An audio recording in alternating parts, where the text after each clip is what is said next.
1998 భారత్ పొఖ్రాన్-2 పరీక్షల తర్వాత పాకిస్తాన్ కూడా అణు పరీక్షలు చేసింది. పాకిస్తాన్ అణు పరీక్షలు సహకరించిన దేశాలేంటో తెలుసుకుందాం. అణు టెక్నాలజీ, డిజైన్ విషయంలో పాకిస్తాన్కు అతిపెద్ద సాయం చేసిన దేశం చైనా. 1980లలో చైనా పాకిస్తాన్కు అణుబాంబు డిజైన్ బ్లూ ప్రింట్లు, యురేనియం శుద్ధి టెక్నాలజీ, మిసైల్ టెక్నాలజీ కూడా అందించింది.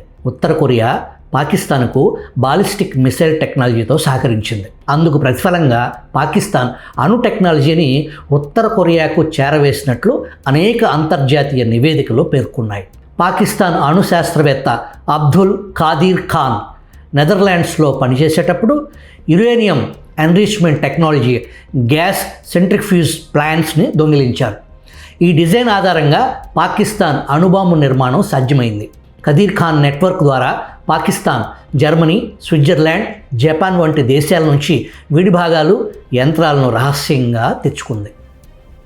పాకిస్తాన్ అణు ప్రోగ్రాంకు కావలసిన ధన సాయంలో సౌదీ అరేబియా కీలక పాత్ర పోషించింది.